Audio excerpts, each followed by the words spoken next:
So we're going to change gears a little bit. We've now had a conversation around some of the challenges around organizational structure, and particularly in the world that we live in. And obviously, it's a process that's going to take time. We are going to go back. We're going to try a few things that Marcy has discussed with us, but we're not going to change the actual organizational structure for quite a while. And I heard earlier there was a question about the involvement of boards, and this is a fascinating topic for another time. How do you then structure the organization and restructure your board? Because that is the wild card that will trump any strategic direction, as you well know. And I'm signaling to the gentleman, the CPA. We're now switching gears because things are changing out there. We are creating new jobs. Technology is forcing changes, and it's going to impact our own world. We may not know yet to what degree, but it will. I am very pleased to see VA back here because we're going to be partnering with you and using technology to actually live stream these sessions across Alberta. So that is a very small way that technology is going to impact seemingly normal things. Ada Tai is a returning speaker, which is a great pleasure for us. Ada participated at HR-in-a-Box last year. And Ada is going to be talking about what this universe that we're shaping together in terms of attraction, recruitment, and retention, because things are shifting there as well. Ada, as you know, has her own practice as well. She also teaches at MacEwan College. You have in the packages, the hard print packages, and on your USBs, you have the complete bio for both Marcy and Ada. So when you're back in your offices, go back to those bios, because I'm sure that both would be more than happy to answer, I don't know, maybe 25, 30 emails tomorrow. It's quite all right. I just said it, right? 200 is okay? All right. Ada says 200. Take her at her word, and then I'd like to see the response. Ada, it's all yours. Thank you very much. Good morning, everybody. How is everybody refreshed after the break? Very good, thank you. I realized that wearing heels is a problem on the hardwood floor. So Scott told me from the backstage to reframe my body so I can stand without making much noise on the floor. But I see if you're falling asleep, I am going to knock on my feet so I can wake you up or walk close to you and stare at you to see if you're going to be the good candidate to be recruited for. So my presentation is going to be a little bit different. So my name is Ada. I'm now going to repeat information that you can see on the bio. But I'm a Generation Y HR consultant. With that being said, I take things from a different angle. I approach problems from a different angle. And today, even though the session's name is called HR-in-a-Box series, I actually would like to challenge you to think outside of the box. So let me ask you this question. I know the majority of us here are from the nonprofit world. How many of you, by show of hands, have actually hired people in the past?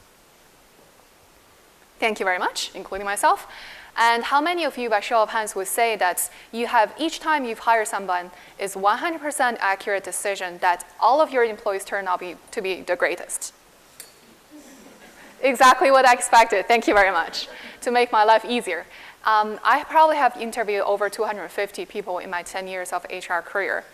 Even though I've tried my best to help the hiring managers to recruit the best talents, but there are occasions, I'm just saying the occasions, that I've hired people who seem to be great during the interview process, turn out not to be the greatest performer at the workplace.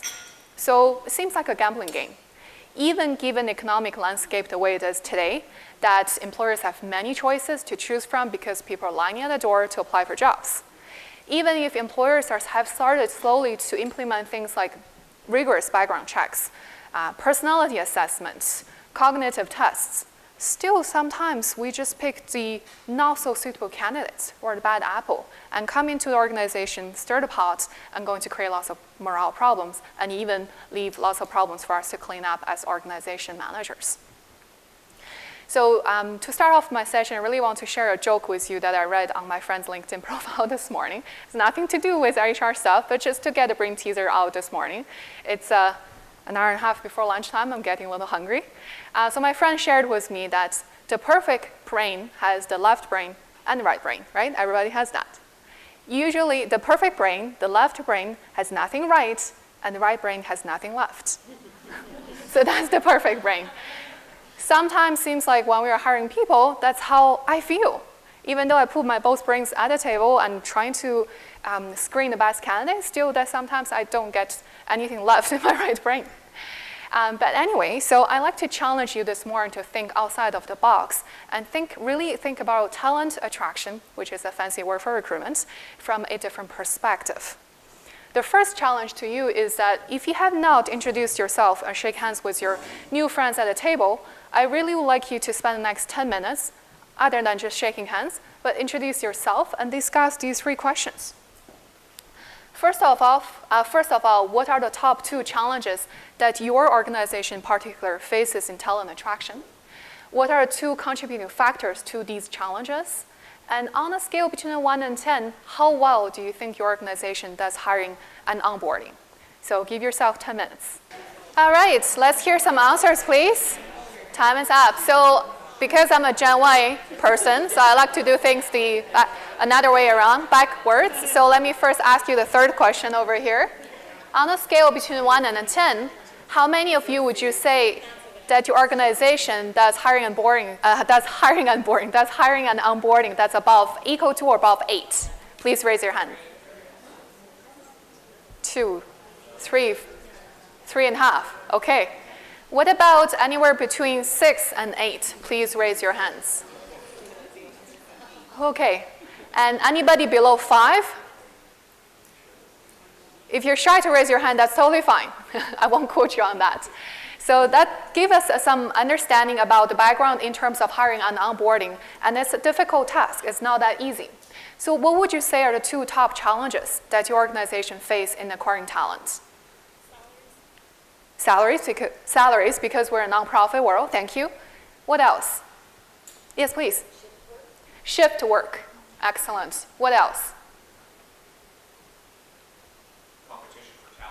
Competition for talent. We have heard from Nicole that in Alberta we have, 35,000 or 30,000 nonprofits, organizations, and lots of competition for that passionate people who are looking for intrinsic effort, intrinsic reward to work in a nonprofit, has that passion to serve the communities. Yes, definitely.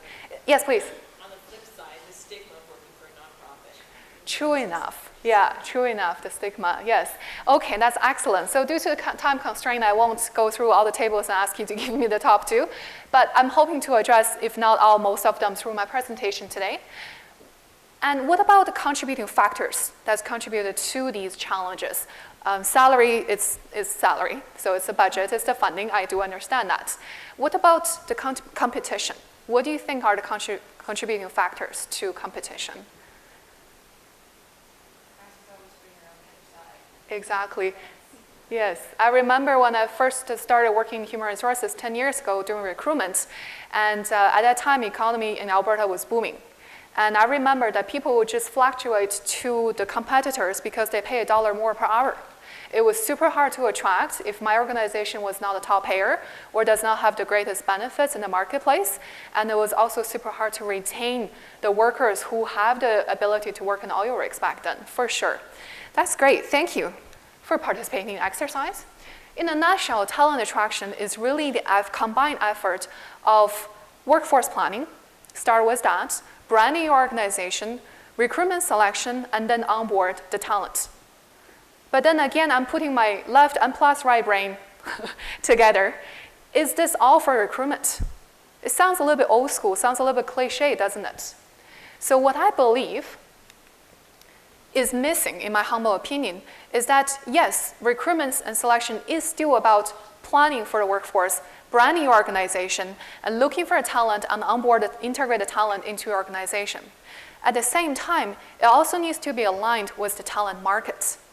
Because we all know working in human resources or being people manager, the way we recruit people actually determines the type of people are going to be attracted to our organization, doesn't it?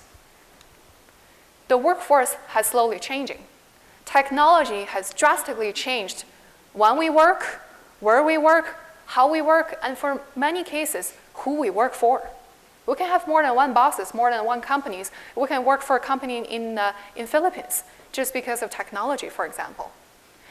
It also has changes that these days when you see new downtown buildings being built or newer office buildings that are LEED certified, which means environmental certified, have an open concept, adopts more natural sunlight coming to the office environment.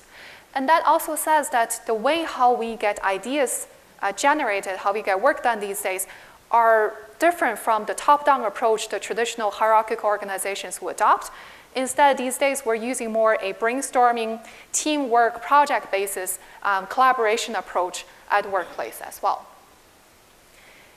When I look around job postings, any job source, regardless if it's for frontline service position, manual labor position, back office support position, or leadership positions, it's very often that we see job postings require multitasking skills, time management, while asking for attention to detail while we're juggling between priorities. How can that really happen? Especially in this economy landscape that companies are cutting down on the number of people they are having, their fundings are being restricted or being cut less, organizations are still expected to deliver more, if not the same as before. So in HR, sometimes I joke about it's really about doing more with less, maximizing the efficiency. However, from the worker side, we're looking for something different. Work and life balance, especially with the younger generation entering the workforce. In 2020, we're expecting 50%-ish in North America to be the Generation Y workers, which means the people who are born generally about between 1980s to the 2000s. Totally a shift in the mindset, totally a shift in how we work and what we want to do for our work. With that being said, as a Gen Y entering the workforce, or the frontline workers they're hiring probably have high turnover because they're from younger generation. I'm trying not to stereotype, but sometimes I have to, is that they're asking, what's in it for me? Why should I work for your organization, or why should I volunteer for your organization in particular? Can I use my strength and still have fun? Do you offer me what I'm looking for my job for the moment, but maybe a career down the road? The market demand is also shifting. Traditionally, top management of a company will say, okay, we'll produce these kind of products and services and try to control the market and control the customers by influencing the price and qualities and number of products that we offer. Nowadays, it's the backwards. Top management listen to customers first. Consumers, customers, even the customers for nonprofit organizations know the best what they need from the organizations. And then as an organization, we adopt that approach, listen to what the customers have to say, and manage organizations that way. So totally there have been shifts. And what I would like to introduce is what we call the agile workforce, which is the title of today's presentation, is to rethink about talent attraction or hiring from an agile perspective. The agility is the ability to adapt to change and respond to the environment in an effective and efficient manner.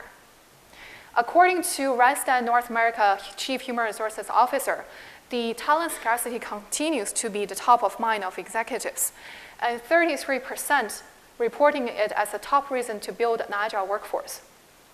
It's not about, because the workers we're looking for have niche specialties, it's not just about what they do, it's also about how they do the work. So in an agile workforce, what do people really do? Let's rethink about the traditional kind of work that we do and think about what do we want people to do that's aligned with our business objectives that we hear from the customers, consumers frontline, and also still serve the core business of the organization. And who can carry out this kind of work? Is it the traditional permanent full-timers? The hire to retire people have a unionized safe job and then it's a job for life? I mean, great for them to have the stability, but is that still the workforce mentality these days? Or do we use more a flexible workforce which have the core permanent full-timers, but maybe have the part-timers, volunteers, vendors, contractors make up the other portion of the workforce? Where we work, does it really matter anymore? I see during the breaks that some of you are mingling and networking with each other. Some of you are responding or answering phone calls on your cell phones. That's the way that we work these days too, right? It's not just we're sitting at our cubicle 9 to 5 Monday through Friday anymore, do the work to complete it. It's also about where we work. Sometimes when I go to a client meeting, if I'm early, I sit in my car, pull out my laptop, and I do some work there. Things get done. And also, when do we do the work? So when I was working for the corporation, I know that there is the Monday syndrome. There is the happy hour Friday syndrome at the workplace. Usually in the HR mindset that Tuesday is the most productive day because Monday people have the hangover from the weekend, and Friday they're just looking forward so much to the weekend. So Tuesday is the highest productivity day. But anyway, long story short, my point is that when we work, it should not be the traditional way of thinking when we work anymore. Not until I do consulting on my own since about 1.5 years ago, I realized that my most productive hours are actually not bound by the Monday through Friday 9 to 5 hours. All my waking hours could be my working time if I so choose. And I'm actually most after served my 24/7 husband with no benefits. And agile working is also about bringing people, process, connectivity, and technology and time placed together to find the most appropriate and effective way to do the work together. In my humble opinion, let me give you a simplified version of that. The definition of agile workforce is a workforce that takes into consideration of the changing demand of customers and market while delivering organizational results that support this demand in a creative way.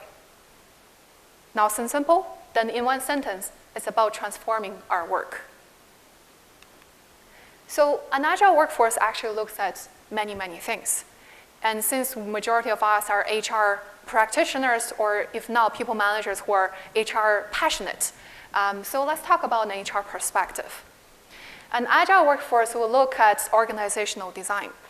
Does the traditional hierarchical structure, CEO, board of director appoints the CEO, CEO selects the VPs, directors, senior managers, frontline staff, and so on and so forth. Does that structure still is attractive to the current workforce? Is it still appealing to your Gen Ys, millennials coming to the workplace? Does it make any sense to a really diverse workforce who cannot report to the same location, Monday through Friday, 9 to 5? Does it still make sense? Where these days we see a project approach, which means that my organization has, let's say, 20 employees, and we know the strengths and weaknesses of these employees, and then we pull people based on the tasks and projects we want them to do without a formalized structure. Yes, we will have a project owner who owns the responsibility and some of the administrative tasks of the project we need to get done, but it may not necessarily mean the traditional hierarchical reporting structure anymore. And more organizations that I support, I have seen they use a dual reporting relationship, which means matrix organization. You report to a functional manager, but you also have a dotted line to a manager who owns that particular task or project. 21st century recruitment, 21st century talent management, we're really looking at things from a different angle.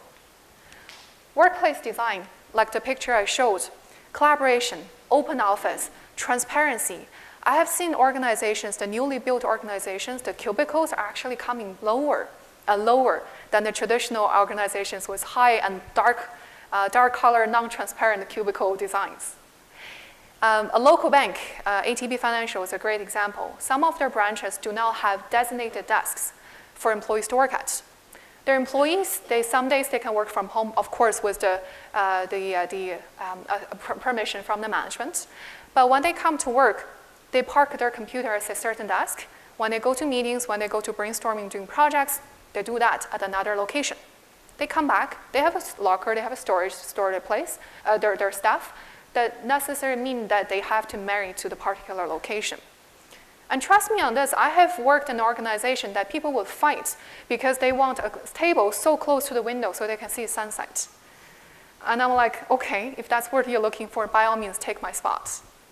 Not so appealing to me, to be honest. Also, because I teach at McGill University part-time, McGill University has just opened up our new building on 111th Street. And on the first floor is the Social Innovation Hub. It's not a new concept in Canada. Ottawa has it, Toronto has it, Vancouver has it. We have just built the Social Innovation Hub. It's a great workplace design. What it does is for nonprofit organizations who either don't want to or can't afford a large office, permanent physical asset building, to come in to rent our office space on a temporary or project basis. And they shared facilities such as kitchen, washroom, conference facilities, maybe share some of the trainers such as HR, finance, accounting, IT, and so on and so forth. United Way is going to rent a space there on a temporary basis. Even though they have their perfect office as a nonprofit, they still is going to come in to rent space because they want to network and brainstorm with the nonprofit experts in that location. They want to showcase the particular project they want to get done. Recruitment, which we'll talk about today, benefits and compensation. If the future workforce being agile is to look at the younger generation, we're looking at workers from another location. Does the traditional healthcare benefit still work? And we all know that in Canada, it's an aging population. So the workforce, we live longer, we live healthier, we die later. Does the traditional defined benefits pension plan still work? Or are we looking at a different group RSP model? Are we looking at a different contribution model? Whatever that case may be. What about employee management and communication? Do we still have a traditional hierarchical top-down management and communication approach? Information gets filtered based on the level of position you occupy, and keep that as a secret from your lower level employees because they just don't have high enough position to know the secret of the organization? Or should we be very transparent and have the involvement from the workers? In my classes, all the students are from the millennials generation. I asked them very particular, what kind of organizations do you want to work in? Is it appealing to work for an organization like the one I just described? And they all told me, no. What's appealing to them is an opportunity to grow their career, to challenge to learn more skills. Of course, compensation, work-life balance is important, but more important is about the work environment they work in. Does it offer a fun environment? Can I make friends? Can I utilize my skills and strengths and learn something new? But at the same time, it's also about how my management is treating me. As HR professionals, we know that employees leave companies 75% or more because they have a bad boss, direct supervisor, right? So don't let that to be happen to the case in your organizations. And training and development. If we're going to use lots of volunteers, like lots of the nonprofits do, if we're going to use part-timers or students, non-experienced workers, how can we group them together to do a training so they understand the policies and procedures and visions and missions and objectives, all that good stuff? Can the training be delivered in a different model? Maybe online, maybe a hybrid model. Maybe ATCO in the past had developed a software to make it like a game to onboard new staff. And that was very appealing to the younger generation. At the end of the game, they have a quiz and they can win an award. Okay, back to discussion time. This time, I would like you to do some soul searching or heart scratching, if you will, and just on your own in the next 5 minutes, and think about what are the changing demands of my organization, and what's the impact or what kind of impact is it going to have on recruitment for my particular organization. Please. All right, let's hear some answers this time. Do I have any volunteers? What are the changing demands of your organization?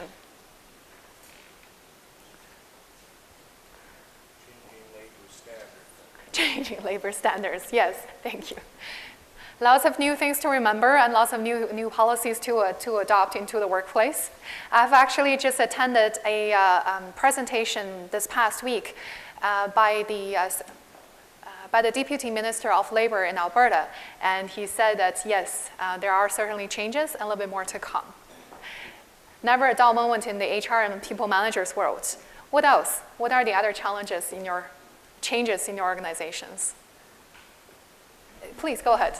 I work in the senior sector, so helping the seniors who are on my board, who are in my organization, understand a different way to work. Absolutely. And I'm just making assumption is that you have lots of seniors on the board, you have seniors being taken care of at the facility, but the employees you may need to have are from the younger generations.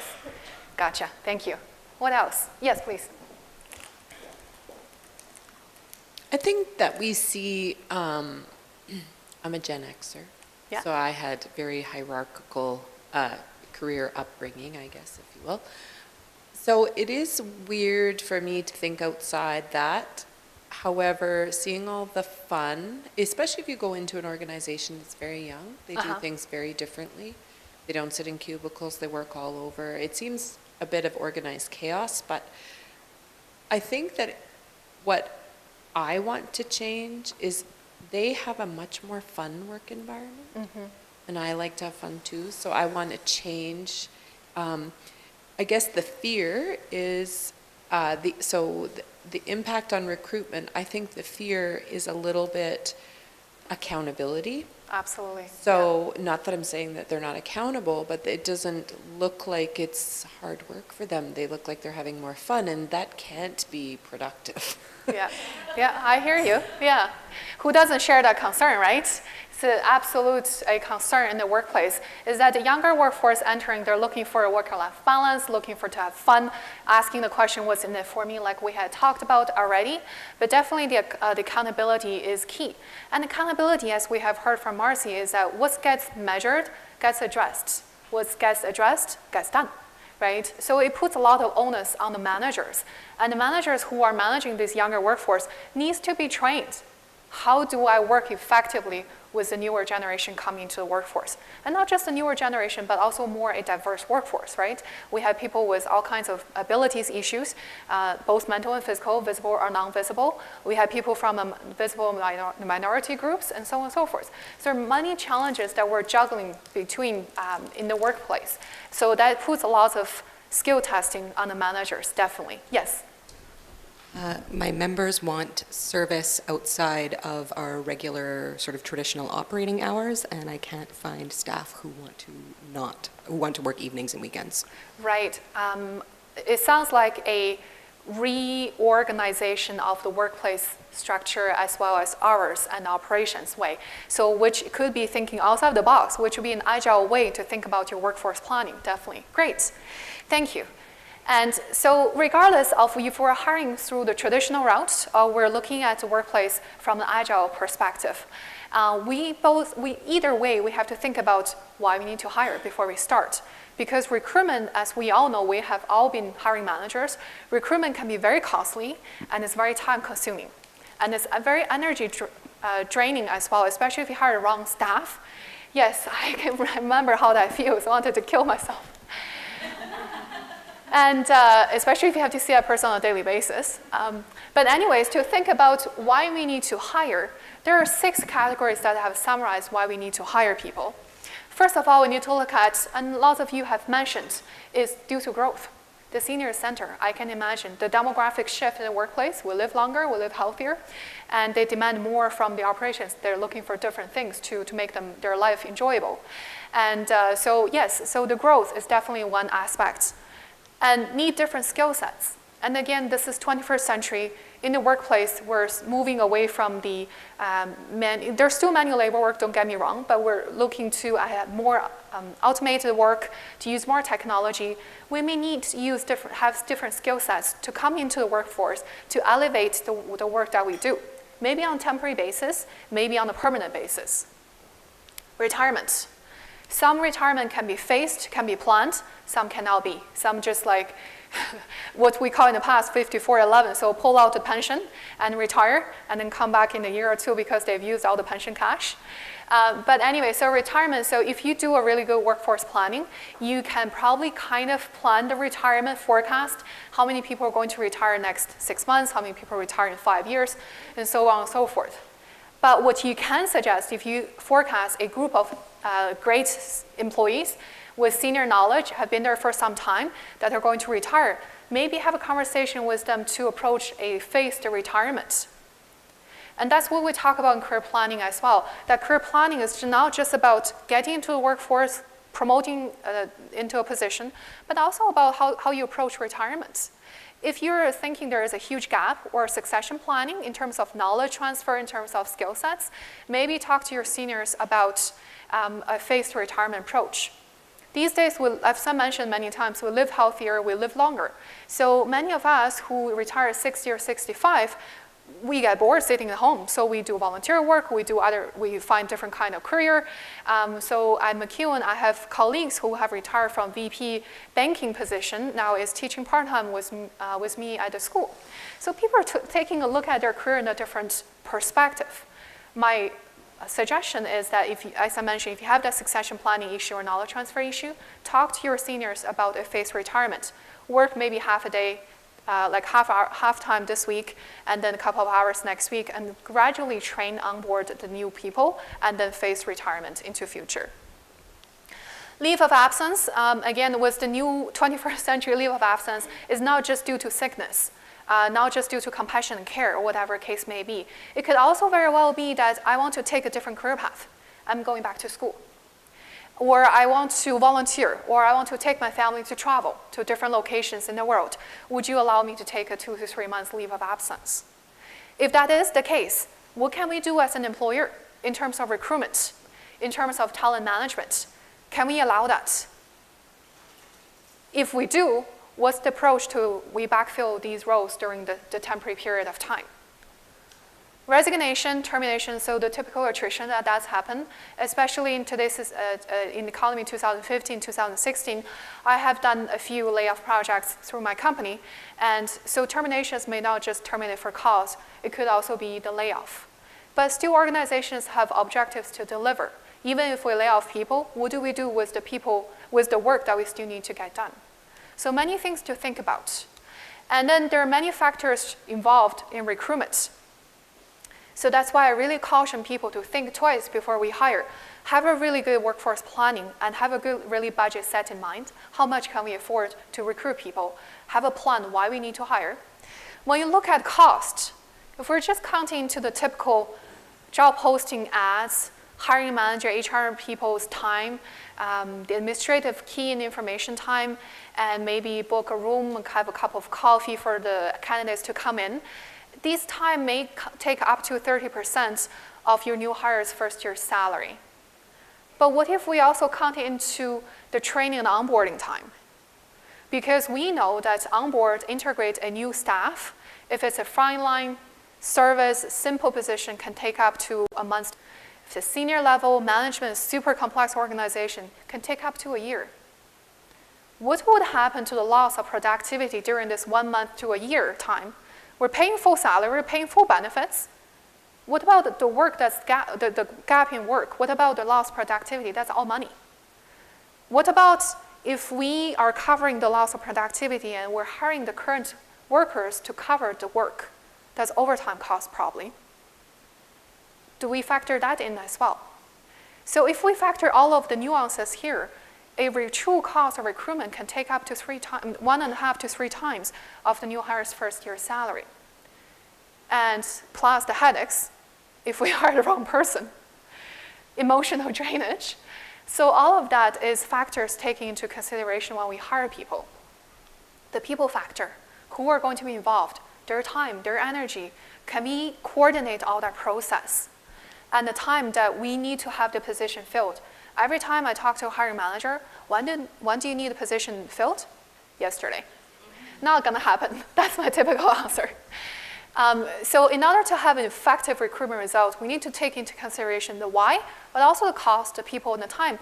And best of all, on top of that, what about the culture of the organization? Past practices, politics. Why is this position open? Did the previous employee leave because you're a bad boss? Is there something we need to do about you first before we hire that perfect candidate in? What about if it's a unionized collective agreement environment, right? So my point is that regardless if we're looking at agile recruitment or traditional recruitment, there are many things we need to take into consideration. And this is a slide full of traditional recruitment process. We identified recruitment needs, set aside a budget, job analysis, job description, advertisements, shortlist, who is going to be part of recruitment panel, determines evaluation criteria, do the interview, conduct interview, background checks, give offer, notify unsuccessful candidates, and onboard the new candidates. When we assess the candidates, regardless which approach we're using, we're basically asking ourselves three key questions. Number one, can the candidate do the job? Does the candidate have the knowledge, skills, abilities, and characteristics to be part of our organization? Will the candidate do the job? Does the candidate have the right attitude, willingness to roll up the sleeves to help when there are changes in organization? Can the candidate still fit in? Will the candidate fit in? Will his personality or her personality characteristics be great asset to your organization? Or will that person be completely opposite and just going to bring headache to your organization? With agile way of thinking about recruitment, the first step we need to take a look at is internally inside the organization. Take a look at our core competencies of the organization. It basically is the work that needs to be done in order for our organization to stay in business, right? So it's not the physical asset, it's not the financial, how much money you have on the book. It's more about what we offer as an organization that keeps us stay away from competitors, that make us having that competitive advantage. Why are we in business to start off with? That's the core competency of an organization. Ask yourself, what are the core competencies of my organization? What are the core competencies of my job in particular? And the non-core work is basically the things that are not core competency of the company, of the job. It may be an administrative task, keying people's data, or it could be payroll, it could be customer service on the line. I'm not saying these are not important. I'm just saying these are a little bit less value-added job that contribute to the success of the business, but are not the most primary type of work that you need to get done in order for a business to stay in business. If your non-core activities are taking 50%, 60% of your time, then I would challenge you to rethink about, like when Marcy has talked about the task analysis, on a 2-day basis, what am I really doing, contributing to my job, contributing to my organization? If this is non-core work, what can I do with it that's taking so much of my time? When we rethink about recruitment steps, using the agile lens to take a look at the steps, our first step, my suggestion is, again, what are core competencies of my organizations? And what kind of workers can fulfill these roles, these needs? What are the options? For example, the types of workers. Traditionally, we have the employees. Sometimes we have contractors come in, fix the pumps, fix the electricity, the elevator kind of thing.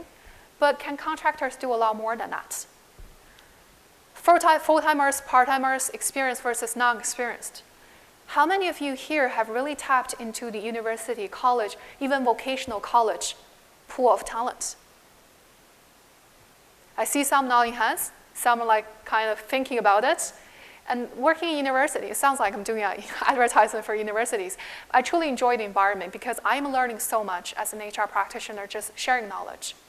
But what I've learned is every time when there are job fairs, whenever I know about it, I would attend. That's my perfect opportunity to talk to employers, to talk to frontline recruitment staff, learning about their challenges, learning about what kind of talent they're looking for. So when we teach students inside the class, we can really make sure they're aligned with the market needs. However, the typical answer I get from these employers at job fairs are, we're just here to man the booth. Have we ever taken into consideration of the cost? The Edmonton Journal Job Fair every April and September charges more than $2,400. What about your time at a job fair? What about your food, parking, opportunity cost, the work you can now do during that day or 2 days? So my challenge, again, is to really think about, have you maybe talked to the program at university saying, can I come and give a presentation at your class? That's free advertisement. I have done that a lot when I was recruiting for corporations. And I have invited employers to come into my class, talk to students, do mock interviews, but give out business cards, advertise about their organizations. Also take advantage of vocational college because they have a mandate by the government to have more than 75% employment rate after graduation in order for them to sustain a license. Have we even looked into that pool? Come in to do a presentation, Do a one organization show, do a one organization fair for the students, have them come on site, mingle. That's an informal interview in a way too, and that's all free of charge. And yes, when you tap into the non-experienced workers, and these days the government are giving lots of fundings to undergrad students or graduate students to do their co-op or interns or after graduation because of the economy the way it is. So the government are giving fundings. If you plan it well in ahead, you can get the government funding to support the students you're getting. So you don't have to pay that much out of pocket actually. Employees and versus volunteers. And I assume that as nonprofits, we have lots of volunteers that we tap into, right, that we look at. But how well are we utilize the talent of the volunteers? Have you asked what are the volunteers seeking for from volunteering for us? Maybe it's because they're new to the country, they want something look nice on their resume, so they want to help you out. Still is part of their goodwill, right? They may need a reference letter or a reference phone call from you. That's great. But maybe have we looked at have them do a little bit more than just set up a couple of events booth tables? Maybe have them do a little bit more admin work, the non-core work that you can actually contract it out to the volunteers. This can still get great reference from you. Of course, there are confidentiality and privacy issues with the organization that comes from addressing it by contract, by addressing it through the training process. It's just a question I'm asking. Have you thought about it? Flex time, fixed time. We've just heard from this lady at this front table, and that the customers are looking for beyond the 9 to 5 hours, right? So maybe as workers, if I'm a stay-home if I'm a single mom, maybe I cannot work from the 9 to 3. Maybe I can work after my child is back from the daycare and my husband's taking care of the child. Then I can do something else. Yes, Susan. It's interesting because here we're talking about millennials wanting different work environments, yet they're having trouble finding people to do that. Yeah. It seems like It's actually specifically the millennials that don't want to work evenings and weekends. Yeah. They're looking for. Sure. Yeah. So Susan's point is that it's interesting. We have lots of millennials looking for creative way of work, but we are having a hard time recruiting for millennials because they don't want to work the evening hours. My point is again, have we screened the millennials right enough? We're stereotyping here, right? The Gen Ys, and some of you are the Gen Ys here, the same as me. Not everybody is like that. If they're attached to the organization, if you have something else to offer on top of that, maybe that's an attraction enough to them. And especially as the students and volunteers I've mentioned, they're looking for something beyond just the hours. They're looking for something that they can help establish themselves in the. And then another way of looking at this is flex time. So currently I'm hiring for a client of mine for a position. It's a part-time position. So what I'm helping the organization to realize is that hiring does not start and finish on the day that you get somebody into the door and hopefully that person will work out. It's ideal, but it doesn't stop there because hiring should go beyond that. Once your organization put the time, effort, and cost to recruit for some position, really you should think about expanding your reputation, expanding your company branding, so it makes it easier to attract people in the long run. So in the future, without really aggressively advertising, you can still have people come and ask, is there an opening? I would like to send my friend's resume over, or I would like to just ask a few questions to be a volunteer here. So really looking at recruitment from a bigger picture, thinking about what else I can do to improve the brand of my organization. And I also asked that client, so you're looking for 14 hours to 21 hours per week roughly. Is this set hours? And that made the executive director thinking about it. She said, within the project time, this is total amount of hours based on the funding that we have. And this is the work that needs to get done. Then my answer back to her is, let's make us life a lot easier. We don't have to have people work in your office 14 to 21 hours per week. As long as total work gets done, as long as the hours maintained within the funding, then maybe we can looking at having the particular candidate do 10 hours this week, maybe 20 hours next week, so on and so forth. So really looking at from a different flex time from a different angle. Organizations can also looking at hiring directions, acquire versus develop. So when we have a vacancy, have we looked hard enough internally? Maybe there are people who have the potential talent to be developed. And that's part of succession planning that I talked about last year in the HR-in-a-Box series. But next month, you also hear from 2 experts on succession planning. Some of the leadership or unique specialized technical positions maybe need to look beyond just the Edmonton area. Maybe look into Leduc. Maybe look into Wetaskiwin. And some you may have to relocate from another location. But if I know budget is a concern, if you do have to relocate, maybe you don't even need to pay relocation fee. Don't quote me on that, I didn't say that. But that's another thought, right? Just to think about how you can save money, but hire people from a creative perspective. So back to the process, we have identified the core competency of the organization, type of workers that we need, what can we do with the non-core work? And what can we change internally to make our organization more attractive to the current workforce? And what can be creatively done through the process? And where can we find the talent?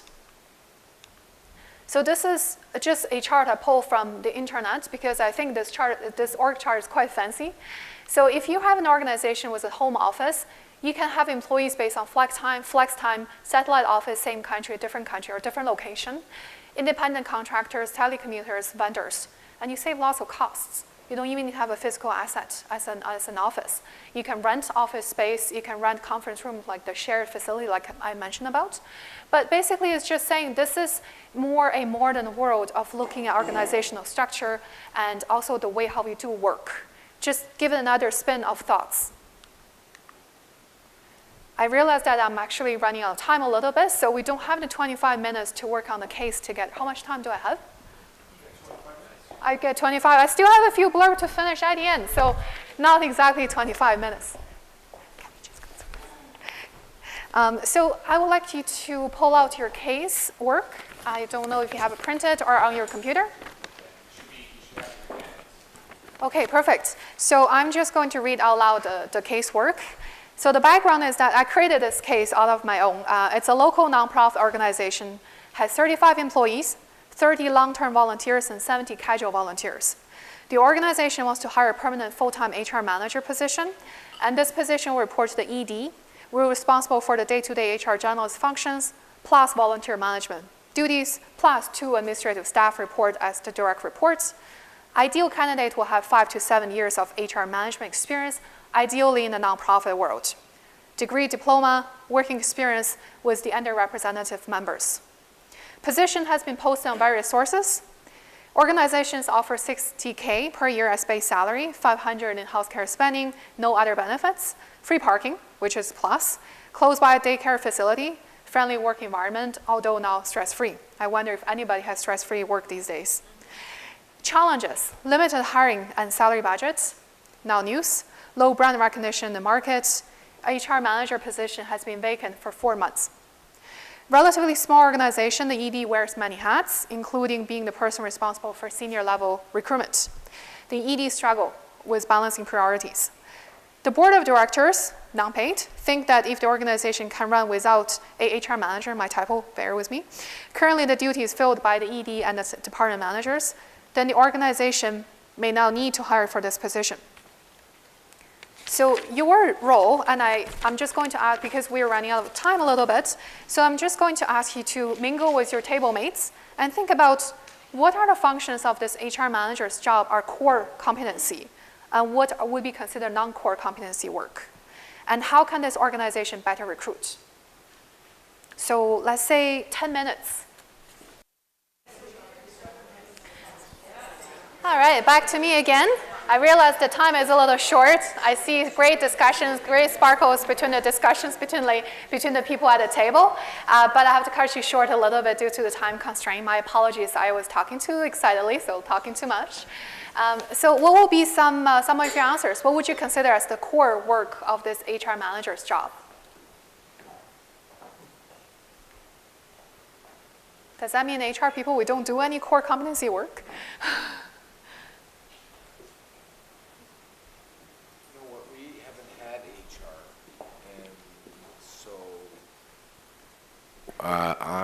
I don't think we know exactly what to expect from an HR person. So okay. It's hard for us to answer that question. Okay, all right. Good to know. Anybody else? Yes, please, Tammy.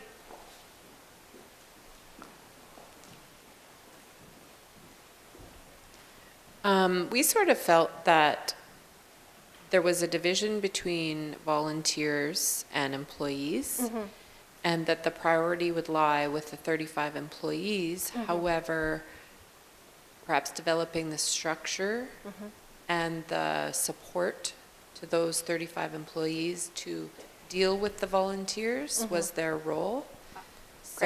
So we basically, anything structure and employee and job and task related was HR, and managers were empowered to do that. Thank you, Tammy. Anybody else? Yes, please, Susanna.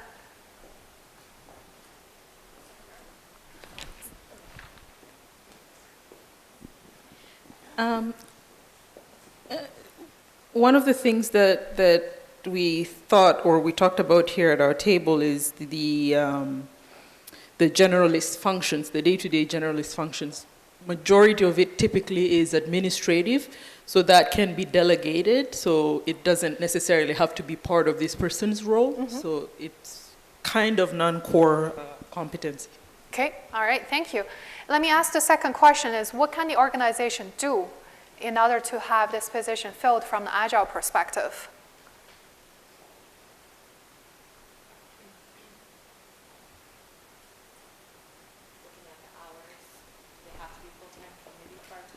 Right.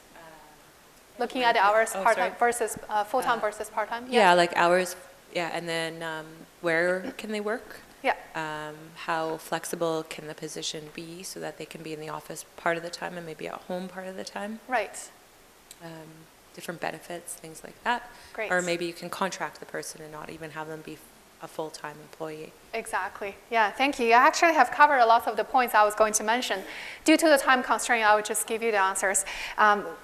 Again, this is my perspective. I love the case very, very general because each organization is slightly different.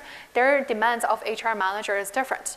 So when I developed this case, yes, but if I approach this case as an outsider the first time, my first question would be, what exactly do you want the HR manager to do? Here on the posting very shortly, you have mentioned generalist duties. But to this gentleman's point, what is HR generalist duties? Some organizations think that HR generalist duty could be the administrative task. Some people think that it's very strategic level. So if we are dividing the generalist duty into strategic level, things like organizational structure, strategic planning, workforce planning, succession planning, these kind of things, then there are also the typical HR operational work that we look at, such as recruitment, performance management, payroll compensation benefits, as well as training.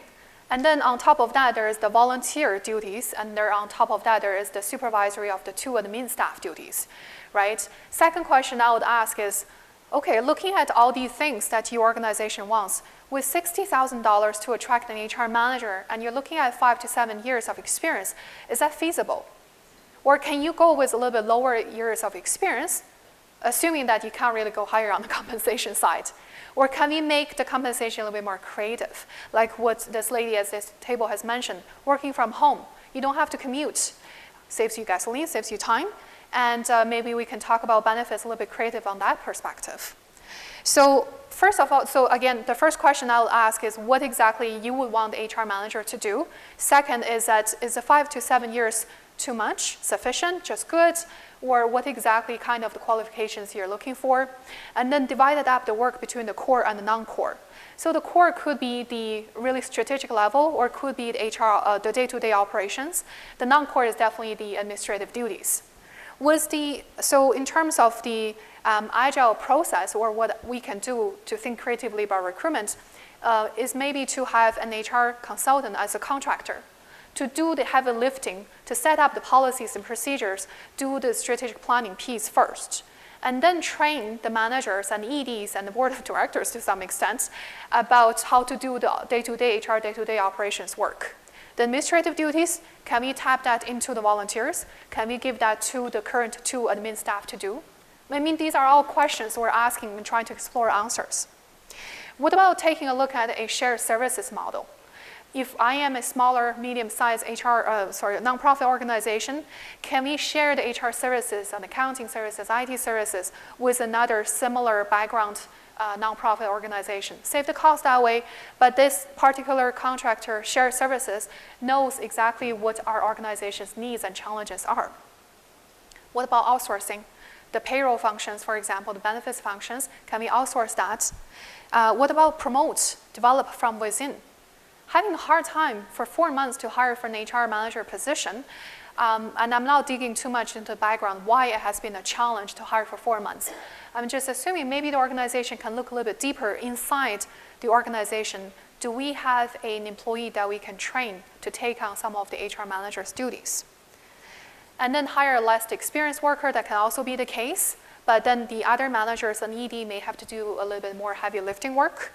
And last but not least is to tap into the retirement community. We have lots of HR retired practitioners with energy, with goodwill to spend to share their knowledge. Can we maybe look at them for a temporary basis and then help us to do some of the work, or on a part-time basis going forward, right? Who knows? So these are my answers to the questions.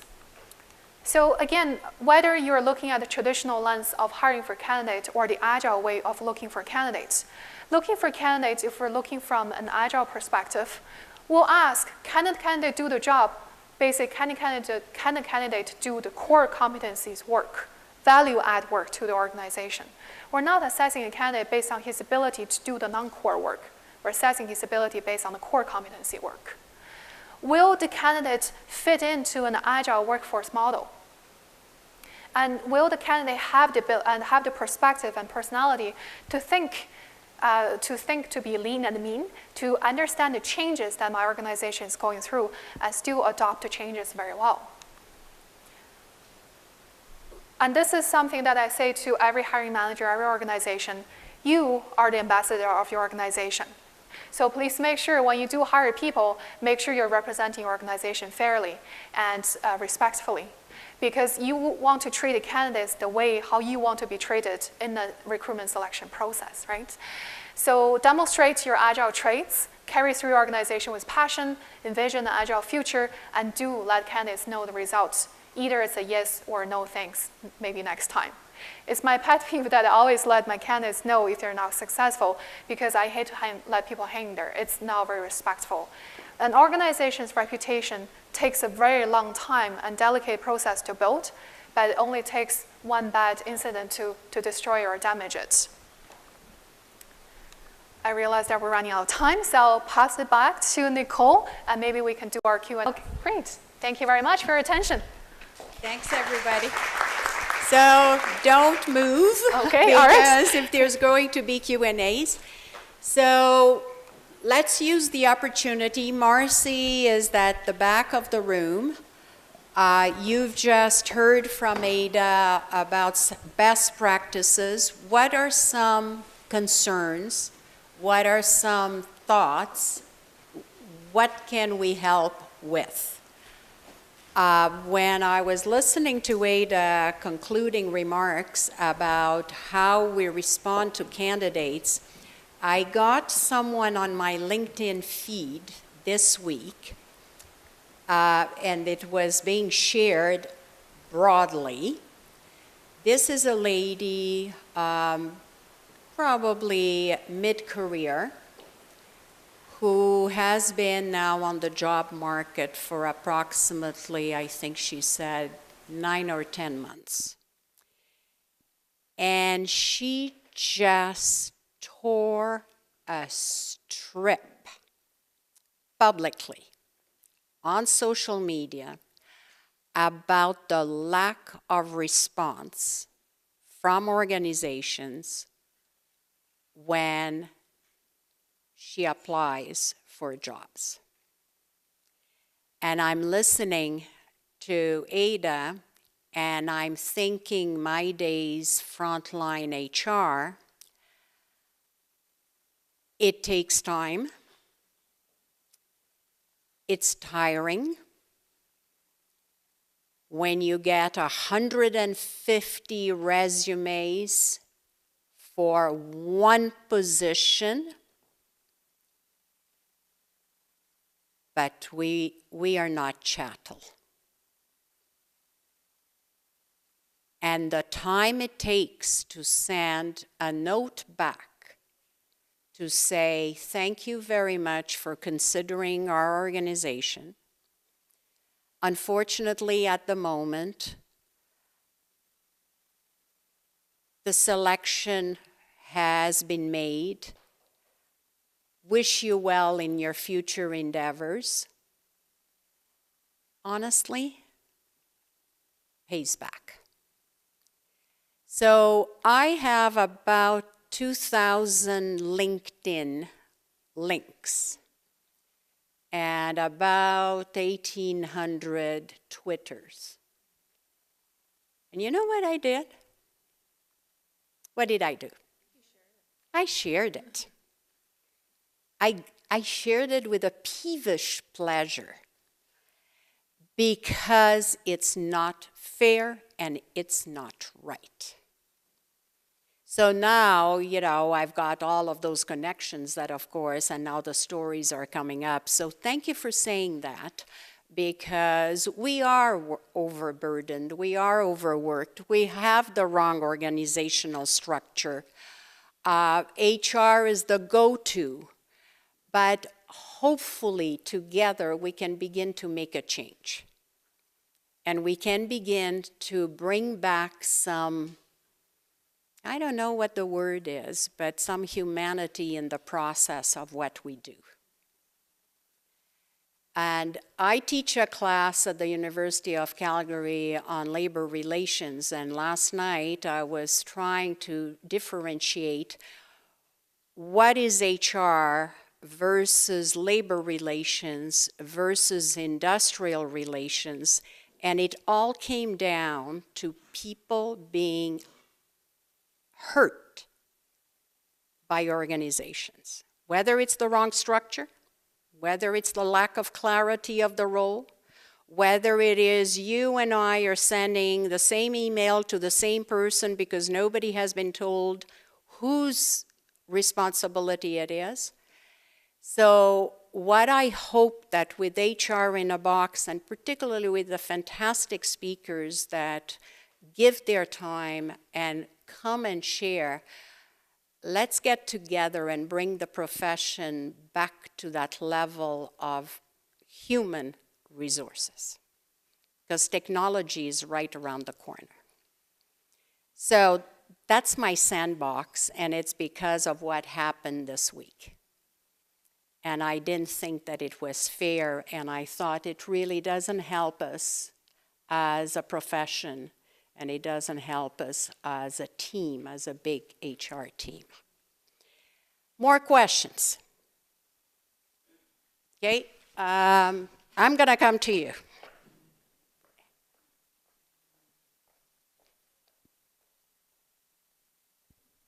So I just wanted to ask you about that. Was her response in after being interviewed or just applying for a position? Because I think that's two different things, getting a response back.